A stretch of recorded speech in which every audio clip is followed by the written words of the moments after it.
ఎందుకంటే హాస్యాస్పదంగా ఉంటుంది వీళ్ళు మాట్లాడే మాటలు కూడా. ఎందుకు వస్తారో మీడియా ముందుకు తెలియదు, సడన్గా వస్తారు. ఏం మాట్లాడాలో అర్థం కాక ఏదేదో మాట్లాడేసి వెళ్ళిపోతూ ఉంటారు. అసలు విజయవాడ పార్లమెంట్ గురించి మనం చూద్దాం. నాకు ఊహ తెలిసి, నీకు ఊహ తెలిసి, మీ ఇంట్లో కూడా ప్రజాప్రతినిధి బిడ్డవే నువ్వు. ఈరోజు ఒక ప్రజాప్రతినిధి, ఎంపీ, మెంబర్ ఆఫ్ పార్లమెంట్, ఆయన చేస్తున్న కార్యక్రమాలు ముందు నువ్వు ఒక ప్రతిపక్షంలో ఉండి నేనేదో జిల్లా అధ్యక్షుడని ఆనందపడుతున్న దేవినేని అవినాష్, అసలుకి ఎంపీ అంటే ఏంటి, ఎంపీ పరిధిలో ఏముంటాయి, ఎంపీ ఏం చేయొచ్చు, ఏం చేస్తున్నాడు మా విజయవాడ పార్లమెంటు సభ్యులు అని చెప్పి మీరు చిన్ని గారి గురించి ఎంక్వైరీ చేయాలి ఫస్ట్. ఎందుకంటే మీరు జిల్లా ప్రెసిడెంట్ కాబట్టి. దానికి కూడా మీ పార్టీ మీకు ఆ అర్హత ఎందుకు ఇచ్చిందో కూడా తెలియదు. మీరు మాట్లాడే మాటలు చూస్తే జోక్గా ఉంటున్నాయి. ఒక జోకర్ వచ్చి ఏదో ఒక పిల్లల్ని హే అని చెప్పి వెళ్ళిపోతాడు, మొక్కకి చెవులకి రంగులు వేసుకొని. మీరు ఏంటంటే ఏమి వేసుకోకుండా సరదాగా మీడియా ముందుకు వచ్చి ఆ గొట్టాలు మనకి మీడియా ముందు ఉండే ఇవి ఉంటాయి కదా, ఆ సింబల్స్ అయ్యే మీకు కనపడతా ఉంటాయేమో, మీరు ఒక జోకర్లా మాట్లాడారా అనిపించింది ఈరోజు. విజయవాడ పార్లమెంట్లో ఉన్న 7 ఎమ్మెల్యేల గురించి అసలు మీరు మాట్లాడే అర్హత మీకుందా? ఏం జరుగుతుంది అభివృద్ధి అని చెప్పి జగ్గైపేట దగ్గర నుంచి వెళ్ళండి. Mineral development, national mineral development authority వాళ్ళు ఒక స్కూల్ పెడుతున్నారు, తెలుసా మీకు? అది ఫస్ట్ క్లాస్ నుంచి సెకండ్ క్లాస్ దాకా దాన్ని తీసుకొచ్చిన ఘనత ఈరోజు మీరు చెప్తున్నారే ఎంపీ గారి గురించి, కేసినేని శివనాథ్ చిన్ని. రోజు నిద్రలో మీకు భయం వేస్తుందేమో ఆ పేరు, ఆ మనిషి గుర్తురాగానే అమ్మో జగ్గైపేటలో ఆ స్కూల్ వచ్చిందని. డిఫెన్స్ అకాడమీ, డిఫెన్స్ క్లస్టర్ తీసుకొస్తున్నారు 2000 ఎకరాల్లో, నందిగామ జగ్గైపేట మధ్యలో. మా ఎమ్మెల్యేలు ఏం చేస్తున్నారంటే ఇవే చేసేది, ఆ నియోజకవర్గాన్ని అభివృద్ధి చేస్తూ అక్కడ మరి ఆ స్కూల్ రావటం వల్ల ఎన్ని ఉపయోగాలు ఉన్నాయో మిత్రుడికి తెలియదు, తెలుసుకోవాలి. మనం నందిగామ కాన్స్టిట్యున్సీకి వద్దాం. ఒక దళిత మహిళ ఎమ్మెల్యే మనం వద్దాం నందిగామకి. మరి ఈరోజు నందిగామలో ఏం జరుగుతుందో తెలుసా మీకు? జిల్లా పార్టీ అధ్యక్షులా మీరు? నందిగామలో ఏం జరుగుతుందో అక్కడ దోచుకున్న 2 అన్నలు ఉన్నారు, నీ సోదరులే. వాళ్ళని అడుగు చెప్తారు. మాజీ ఎమ్మెల్యే, ఇప్పుడు ప్రజెంట్ ఎమ్మెల్సీ ఉన్నాడు, ఎన్ని దోచుకున్నారు, ఎందుకు తరివేశారని తెలుస్తుంది. ఏం చేసిందో తెలుసా ఆ బిడ్డ? కేంద్రీయ విద్యాలయం స్కూల్ ఎంపీ గారు ఆవిడ తీసుకొచ్చి స్థాపించారు, ఈరోజు రన్నింగ్లోకి వచ్చింది. తెలుసా ఆ విషయం నీకు? తెలుసుకో. తెలియకుండా మాట్లాడొద్దు ఎంపీ గారి గురించి కానీ మా ఎమ్మెల్యేల గురించి కానీ. అదొక్కటే కాదు, మరి 100 పడకల ఆసుపత్రి తీసుకొస్తుంది. ఆయుష్ నుంచి ఎంపీ గారు ఎందుకు ఎంపీ గారు ఏరా అని అంటారేమో. నిరంతరం నియోజకవర్గాల అభివృద్ధి, నియోజకవర్గాల అభివృద్ధి. ఈ రాష్ట్ర ప్రజలు, ఈ విజయవాడ పట్టణ ప్రజలు, విజయవాడ నగర ప్రజలు, విజయవాడ పార్లమెంటు ప్రజలు నాకు ఆ గౌరవం ఇచ్చారని చెప్పి వారి యొక్క ఆశల్ని నెరవేర్చాలని ప్రయత్నించేవాడే కేసినేని శివనాథ్ చిన్ని, విజయవాడ పార్లమెంట్ మెంబర్. ఓకే, మైలవరానికి వద్దాం. నువ్వు చెప్తున్నాయే, నేను చెప్పేది, నువ్వు నా 7 ఎమ్మెల్యేల గురించి మాట్లాడావు కదా, మా ఎంపీ గారిని సంబోధిస్తూ వాళ్ళ గురించి కూడా మాట్లాడావు కదా. నీకు మూలపాడులో ఒక పార్క్ ఉందని తెలుసా? Butterfly park. టూరిజం హబ్గా ఇబ్రాహీంపట్నం మండలాన్ని తీర్చిదిద్దాలని చూస్తున్నారు ఎంపీ గారు. దానికి టూరిజం హబ్ అంటే ఏంటో మీకు తెలియదు. మీకేం తెలుసు అంటే కొండల్ని కొల్లగట్టి అక్కడ మనం ఏమన్నా ఉంటే దాచుకొని వాటిని నమ్ముకోవటం తప్ప వేరేదేం తెలియదు. ఎకో పార్క్ మూలపాడు, దానికోసం ప్రయత్నాలు జరుగుతున్నాయి. కొండపల్లి కిల్లాని అభివృద్ధి చేస్తూ కొండపల్లి బొమ్మలో మరి ఇంటర్నేషనల్ లెవెల్లో దానికి గుర్తింపు తేవాలని చూస్తూ మనం చూసాం. కృష్ణా సంగమం, గోదావరి కృష్ణా సంగమం, దాన్ని ఒక టూరిజం హబ్గా చేయాలని చూస్తున్నారు. ఎవరో మీ ఎంపీ గారు, విజయవాడ ఎంపీ గారు కేసినేని శివనాథ్ చిన్ని గారు. ఆ పేరు సంబోధించే అర్హత కూడా లేని ఈ వైసీపీ నాయకుడికి చెప్తున్నా. ఇంకొకటి కొండపల్లిలోనే ఉన్న మరి మనం చూస్తున్నాం కదా రైల్వే స్టేషన్, అది అభివృద్ధి చేస్తున్నారు, తెలుసుకో. మూలపాడు మళ్ళీ వచ్చేసరికి ఈ రాయనపాడు ఆయుష్ 2.0 కింద, ఆయుష్ 2.0 కింద అది కూడా ఆ రైల్వే స్టేషన్ కూడా అభివృద్ధి చేశారు. అవే కాదు, మనం వద్దాం విజయవాడ పట్టణంలోకి. సరే, ఇంకొకటి కూడా ఉందిగా, తిరువూరు కాన్స్టిట్యున్సీలో కొండూరు మండలంలో 11 తండాల్లో వాటర్, కృష్ణా వాటర్ తీసుకెళ్లారు. మరి చూస్తున్నాం అక్కడ ప్రతి విలేజ్లో ఒక వాటర్ ట్యాంక్ కట్టించారు. కేసినేని శివనాథ్ చిన్ని ఎంపీ విజయవాడ పార్లమెంట్. గుర్తుపెట్టుకో, మీరు తెలుసుకోవాలి. తెలుసుకోకుండా ఒక జిల్లా పార్టీ అధ్యక్షులకు వచ్చి మీరు మీడియా ముందు మాట్లాడతాం బాగోలేదు సోదరా. చాలా హాస్యాస్పదంగా ఉంటుంది. చూసేవాళ్ళు కూడా నవ్వుకుంటారు. ఏంటి ఈ పిల్లోడికి ఏం తెలియట్లేదా అనుకుంటారు. నిజంగా చిన్నపిల్లవాళ్ళే మీరు పెద్దవాళ్ళేనా అన్నట్లా చిన్నపిల్లవాళ్ళే. మీరు తెలుసుకోవాల్సినవి ఉన్నాయి, చాలా తెలుసుకోవాలి. మీడియా ముందు మాట్లాడితే ఏం మాట్లాడాలో కూడా తెలుసుకోవాలి నాన్న. ఎందుకంటే అది రాజకీయం. మనం చేసేది రాజకీయంగా వచ్చినప్పుడు రాజకీయంగా ఎట్లా మాట్లాడాలి, ఏం మాట్లాడాలో తెలుసుకొని మాట్లాడాలి.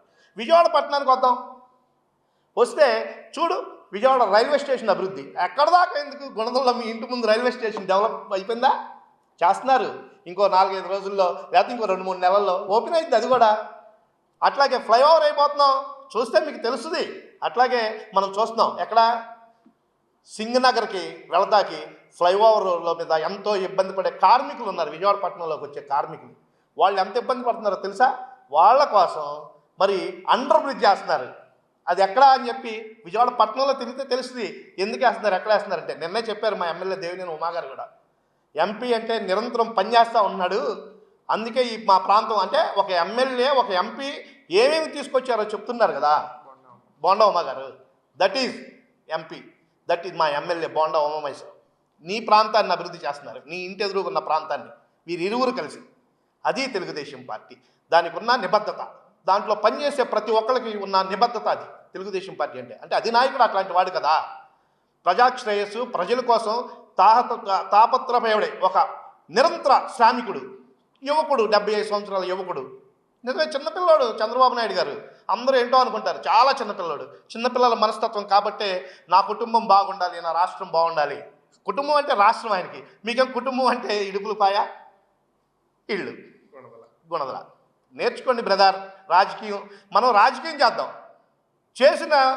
మంచి చేస్తున్నారు, దాన్ని ఒప్పుకుందాం. మంచి చేశారు ఎంపీ గారిని, ఒప్పుకోవాల్సిన పరిస్థితులు మీకు ప్రజలు తీసుకొస్తారు. రేపు ఎంపీ గారు ఏం చేశారంటే ఏంటి ఇందిరాగాంధీ మున్సిపల్ స్టేడియం డెవలప్ చేస్తున్నారు అని చెప్తారు. మీకు వినాలి, అది చూడాలి. చూసే రోజు కూడా ఒక 6 నెలల్లో రాబోతుంది. ఇంకొకటి ఏదో చెప్తారు, ఏది ఎగ్జిబిషన్ సొసైటీ గురించి సోదరులు చెప్పారు కదా. అసలు మనం ఒక చిన్న మాట మాట్లాడుకుందాం. ఏ రోజు నీ బాల్యం అంతా ఎగ్జిబిషన్కి వెళ్ళాలంటే నిన్ను కారులో తీసుకెళ్ళి ఉంటారు పీడబ్ల్యూడీ గ్రౌండ్కి. ఈరోజు అది ఉందా? ఒక్కసారి ఆలోచిద్దాం. లేదు. ఎందుకు లేదు? జగన్మోహన్ రెడ్డి పుణ్యమా అంట విజయవాడలో ఒక చక్కగా ఆహ్లాదకరమైన వాతావరణం, చుట్టాలు ఆ ఊరు ఈ ఊరు నుంచి వచ్చిన సమ్మర్లో వచ్చే పిల్లలకు కూడా ఏ విధమైన ఎంటర్టైన్మెంట్ లేకుండా చేసిన ఘనత నీ ఇడుపులపాయ రాజాకు ఉంది. మా చంద్రబాబు నాయుడు గారు ఏ రకంగా ఇక్కడ చేయాలంటే ఎంపీ గారు అహర్నిశలు కష్టపడుతున్నారు. విజయవాడ పట్టణాన్ని అభివృద్ధి చేద్దాం, చుట్టుపక్కల ప్రాంతాన్ని డెవలప్ చేద్దామని. ఆర్ఓబీలు ఎన్ని వస్తున్నాయో తెలియదు. మీరు తెలుసుకోవాలి ఇవన్నీ. ఎక్కడెక్కడ ఆర్ఓబీలు వస్తున్నాయి, ఎల్వీసీలు ఎక్కడెక్కడ వస్తున్నాయి, రైల్వే వాళ్ళు ఎన్ని చేస్తున్నారు విజయవాడ పట్టణంలో ప్రజలకి ఇబ్బంది లేకుండా అనేది కూడా తెలుసుకోవాలని తెలియపరుస్తూ, మిత్రమా సోదరా, మీరు ఇంకొకసారి ఎంపీ గారి గురించి మాట్లాడతా కూడా అర్హులు కారు. ఇప్పుడు నేను చెప్పినవన్నీ జరుగుతున్నాయా జరగట్లేదని ఒకసారి మీరు తిరిగి మీ నియోజకవర్గం పరిధిలో, అంటే ఎంపీ గారి నియోజకవర్గ పరిధిలో ఎక్కడెక్కడ ఏం జరుగుతుందో చూసుకుంటే మళ్ళీ రెండోసారి ప్రెస్ మీట్కి కూడా మీరు రాలేరు. మీడియా మిత్రులు అడిగే వాటికి కూడా మీ దగ్గర సమాధానం ఉండదు. కాబట్టి ఎన్టీఆర్ జిల్లా ప్రజల మీద, అంటే ఎంపీ గారి మీద బురద జల్లాలనుకుంటే ఎన్టీఆర్ జిల్లా ప్రజల మీద బురద జల్లినట్టే. ఎందుకంటే మహిళల్ని, ఇంట్లో ఖాళీగా ఉంటున్న డ్వాక్రా గ్రూప్ మహిళల్ని తీసుకెళ్ళి ఎన్ఐఆర్టీలో ట్రైనింగ్ ఇప్పించి మళ్ళీ వాళ్ళని తీసుకొచ్చి వాళ్ళకి సొంతగా ఆ కుటుంబాల కాళ్ళ మీద నిలబడాలని. చూడండి, ఎస్సీస్కి రుణాలు, బీసీలకి వాళ్ళు ఏదో చిన్న కుటీర పరిశ్రమ పెట్టుకోమని ప్రయత్నాలు చేస్తున్నారు ఎంపీ గారు. దాన్ని నిజంగా మీరు కూడా అభినందించి, సార్ మీలాంటి వ్యక్తి మా జిల్లాలో ఇప్పుడు దాకా ఏది కుళ్ళు కుతంత్రాలతో ఉన్న ఈ విజయవాడ పట్టణాన్ని చక్కటి వాతావరణం, ఫ్రెండ్లీ విజయవాడ పార్లమెంట్గా తీర్చిదిద్దుతున్న మీకు మేము మీ అండగా ఉంటాం సార్ అని మీరు చెప్పారు. తప్పులేదు, దానికి మీరు అండగా ఉండాలని తెలియపరుస్తూ 2 minutes కామెడీ షో డిరైవల్ అపాచర్ star confusion star Devineni Avinash గారు ఈరోజు నిర్వహించారు. ఈరోజు ఏంటా సారాంశం అని చెప్పి నేను కష్టపడినా, ఏం చెప్పాడా, ఈరోజు విజయవాడ అభివృద్ధి జరుగుతూ ఉంది కదా దాని గురించి ఏమైనా మాట్లాడా, లేకపోతే నిన్న వాళ్ళ అధినాయకుడు చెప్పాడు కదా దాని గురించి ఏమైనా మాట్లాడా అని నేను విన్నాను. ఎప్పుడో జరిగిపోయిన దసరా ఉత్సవం గురించి తీసుకొచ్చి ఈరోజు విజయవాడ ఉత్సవం ఈరోజు విజయవాడ ఉత్సవం కోసం ఎగ్జిబిషన్ తీసుకున్నారు, ఆ భూముల గురించి మాట్లాడుతూ ఉన్నాడు. ఈరోజు డిరైవల్ అపాచర్ దేవినేని అవినాష్ గారు, మీరు నిద్ర మేలుకోండి దయచేసి. దసరా అయిపోయింది, సంక్రాంతి అయిపోయింది, పిల్లలకి వేసవి సెలవులు కూడా వచ్చినాయి, ఇంకా నువ్వు అక్కడే నిద్రపోయినట్టున్నావు. ఈరోజు రాష్ట్రంలో నీ వైసీపీ అధినాయకుడు ఏం చెప్పాడో కూడా తెలుసుకోలేని పరిస్థితిలో నువ్వు ఉన్నావు. ఈరోజు విజయవాడ నగరం గురించి నిన్న మీ నాయకుడు చెప్పాడు కదా, టైగర్ వంగవీటి మోహన్ రంగా గారి గురించి. నీకు నిజంగా మీ పార్టీ మీద చిత్తశుద్ధి ఉన్నా, నీ అధినాయకుడి మీద చిత్తశుద్ధి ఉన్నా, నువ్వు విజయవాడలో ఉన్న వంగవీటి మోహన్ రంగా గారి విగ్రహానికి పూలమాల వేయడానికి సిద్ధంగా ఉన్నావా? ఈరోజు నీ అధినాయకుడు చెప్పిన మాటలను కూడా నువ్వు పట్టించుకో. ఈరోజు ఎంతసేపు కూడా నీ రాజకీయ అవసరాల కోసం, ఈరోజు నీ రాజకీయ భవిష్యత్తు కోసం ఈరోజు నోటికి వచ్చిన అబద్ధాలు మాట్లాడుతూ ఉన్నాడు. ఈరోజు దేవాలయం భూములంట ఈరోజు తెలుగుదేశం పార్టీ వాళ్ళు దోచేసుకున్నారంట. ఈరోజు ఆ దేవాలయ భూమికి ఎంత ఇన్కమ్ సృష్టించారో నీకు తెలుసా? అక్షరాలతో సహా. ఈరోజు మీరు అడగండి ఎండోమెంట్ డిపార్ట్మెంట్ని, ఈరోజు ఆ భూమికి ఎంత విలువ ఈరోజు చేసి ఈరోజు కేసినేని చిన్ని గారు కట్టారో చెప్తారు. ఈరోజు ఆ భూముల్లో లక్ష రూపాయలు కూడా విలువ చేయని భూముల్ని ఈరోజు 25-30 లక్షలు ఈరోజు దానికి రెంట్ కట్టి ఆ రోజు అక్కడ విజయవాడ ఎగ్జిబిషన్ నడిపి ఆ రోజు విజయవాడ జనానికి, చిరు వ్యాపారులకి వ్యాపారాన్ని సృష్టించి ఈరోజు ఆర్థికంగా విజయవాడలో వ్యాపారాలను ఆదుకోవాలని చెప్పి విజయవాడకు వచ్చే నా ప్రజలు, నా జనాలందరూ కూడా ఆనందంగా ఉత్సాహంగా దసరా ఉత్సవం జరుపుకోవాలని చెప్పి ముఖ్య ఉద్దేశంతో ఆ రోజు విజయవాడ ఉత్సవాన్ని నిర్వహించారు. అది మీ కళ్ళకు కనపడదు. నువ్వు విజయవాడ అభివృద్ధి గురించి మాట్లాడతావా? ఈరోజు ఇదే విజయవాడ నగరాన్ని వరదలు ముంచి ఉన్నప్పుడు నువ్వు ఎక్కడ పడుకున్నావా? ఆయన బెంగళూరు ప్యాలెస్లో పడుకున్నావు, నువ్వేమో గుణదల్లో నీ షెడ్లో పడుకున్నావు. ఈరోజు విజయవాడలో వరదలు వచ్చి మునిగిపోతే నడుము దాకా వరదల్లో దిగి ఆ వరదల్లో జనాలు తిన్నారా లేదా మంచినీళ్ళు ఇచ్చి వాళ్ళందరికీ కూడా రేయింపగల ఇంటికి కూడా వెళ్ళకుండా ఆ వరదల్లో నా జనంతో పాటు నేను అక్కడే ఉంటానని చెప్పి నా ఎమ్మెల్యేలు అక్కడే ఉన్నారు, మా పార్టీ ఎంపీ అక్కడే ఉన్నాడు, మా అధినాయకుడు నారా చంద్రబాబు నాయుడు గారు అక్కడే ఉన్నారు. విజయవాడను ఆదుకొని విజయవాడ మొత్తం కూడా సెటిల్ అయిన తర్వాత నారా చంద్రబాబు నాయుడు గారు ఇంటికి వెళ్ళారు. చంద్రబాబు నాయుడు గారు ఇంటికి వెళ్ళిన తర్వాత మా అన్న కేసినేని చిన్ని గారు ఇంటికి వచ్చారు. ఆ విషయం తెలుసా నీకు? అవేమి అందో ఎంతసేపు జనాలు ఆపదలో ఉన్నప్పుడు పట్టించుకోరు, జనాలకి సమస్యలు ఉన్నప్పుడు పట్టించుకోరు. మీకు కేవలం ఎంతసేపు కూడా మీ అధినాయకుడి ముందు చూసా వ్యాధి, ఎవరన్నా చచ్చిపోతున్నా ఎవరికన్నా దెబ్బలు తగులుతున్నా అది మీ పార్టీ నాయకులు అయితే తప్ప అక్కడికి వెళ్ళి పలకరిస్తారు తప్ప ఈవెన్ వాళ్ళకి ఆర్థిక సహాయం చేయలేని దుస్థితిలో ఈరోజు మీరు ఉన్నారు. ఈరోజు మీ పార్టీ నాయకులకి మా అన్న లోకేష్ గారికి ట్వీట్ చేస్తే వాళ్ళందరికీ ఆర్థికంగా సహాయం చేస్తూ ఉన్నాడు ఓ పక్కన. ఈరోజు విజయవాడ నగరంలో 7 ఎమ్మెల్యేల గురించి మాట్లాడావు. విజయవాడ నువ్వు ఎన్టీఆర్ జిల్లా అధ్యక్షుడివే కదా, ఎన్ని మండలాలు ఉన్నాయో నువ్వు చెప్పలేవు, ఆ విషయం నాకు తెలుసు. కనీసం విజయవాడలో ఉన్న 7 నియోజకవర్గాల పేర్లైనా సరే స్పష్టంగా నువ్వు పలకగలుగుతావా? నేను ఓపెన్ ఛాలెంజ్, నువ్వు కనీసం నేను ఇదివరకు చెప్పా ఇప్పుడు చెప్తున్నా, నువ్వు నిజంగా ఎన్టీఆర్ జిల్లా ఎంపీ గారి గురించి అవసరంలా, నువ్వు నీ డివిజన్లో కార్పొరేటర్గా పోటీ చేసి గెలవగలుగుతావా? ఈరోజు విజయవాడలో మన కళ్ళ ముందున్న అమ్మవారి గుళ్ళో వెండి సింహాలు పోతే మాట్లాడరు, అంతర్వేదిలో రథం తగలబడితే మాట్లాడరు. ఆ రోజు ఎండోమెంట్ ఏం చేసిందా?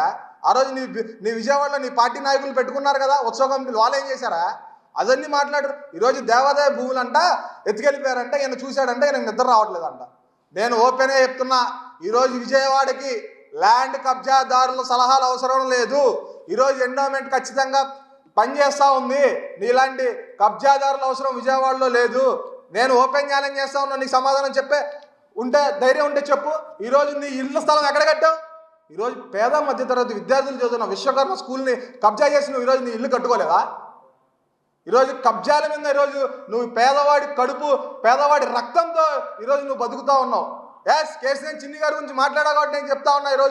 ఈరోజు కేసినేని చిన్ని అనే వ్యక్తి రాజకీయాల్లోకి రాకముందు కేసినేని ఫౌండేషన్ పెట్టి అనేక మంది పేద మధ్యతరగతి విద్యార్థులందరికీ కూడా, పేద ప్రజలందరికీ కూడా ఉచిత మెడికల్ క్యాంపులు నిర్వహించాడు.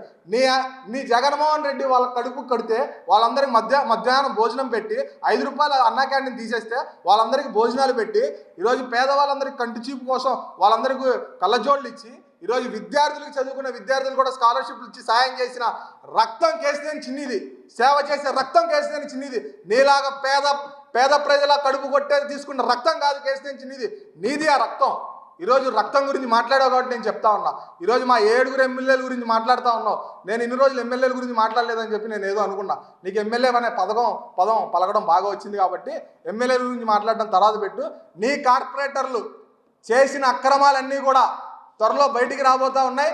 నువ్వు ఏదైతే క్యాష్ బ్యాక్గా మున్సిపల్ కార్పొరేషన్ ఎన్ని సంవత్సరాలు వాడుకున్నావో ఆ క్యాష్ బ్యాక్ తవ్వకాలన్నీ కూడా జరుగుతూ ఉన్నాయి. ఖచ్చితంగా నువ్వు చేసిన ప్రతి ఒక్క దాన్ని కూడా బయటికి తీస్తాం. ఈరోజు అక్రమాలకి అడ్డాగా చేసుకుంటావు నీ ఇంటిని. నీ ఇల్లు అక్రమంగా కట్టావు.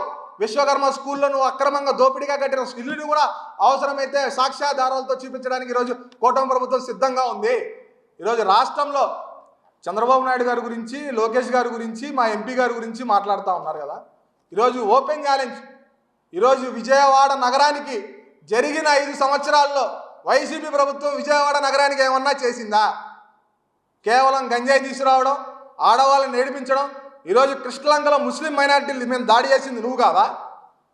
ఇలాంటి దాడులు దోపిడీలు చేస్తే దానికే కదా ఈరోజు రాష్ట్ర వ్యాప్తంగా 11 సీట్లు కూర్చోబెట్టారు కదా మిమ్మల్ని ఆల్రెడీ. ఇంకా మీరు ఆత్మవిమర్శ చేసుకోకపోతే ఎలా బ్రదర్? బయటికి రండి దాని నుంచి. ఈరోజు కబ్జాలు దోపిడీలు అన్నీ కూడా బయటికి తీస్తూ ఉన్నాడు లోకేష్ అన్న. దేనికి డౌట్ అవసరం లేదు. ఈరోజు ఐటీ హబ్గా తీర్చిదిద్దడం కోసం ఈరోజు ఆంధ్ర రాష్ట్రంలో విజయవాడ నగరానికి వస్తే ఎక్కడ కూడా ట్రాఫిక్ జామ్ లేకుండా విచ్చలవిడిగా మీరు చేసిన కబ్జాలన్నీ కూడా పక్కకి తీసి ఈరోజు విస్తారంగా రోడ్డులు వేసి వాటన్నిటిని కూడా అభివృద్ధి పదంలో ఈరోజు కేసీఆర్ చిన్ని గారు నడుపుతూ ఉంటే నీకు కడుపు పంట సరిపోవడం లేదు. ఇలా చేస్తే రేపొద్దున నాకు సీట్ ఎలాగెవరో కనీసం కార్పొరేటర్ సీటు కూడా ఇచ్చేటట్లేరు అని చెప్పి నువ్వు ఈరోజు చిన్ని గారి మీద మాట్లాడుతూ ఉన్నావా? ఈరోజు నీ రక్తం సంస్కృతి మార్చుకో.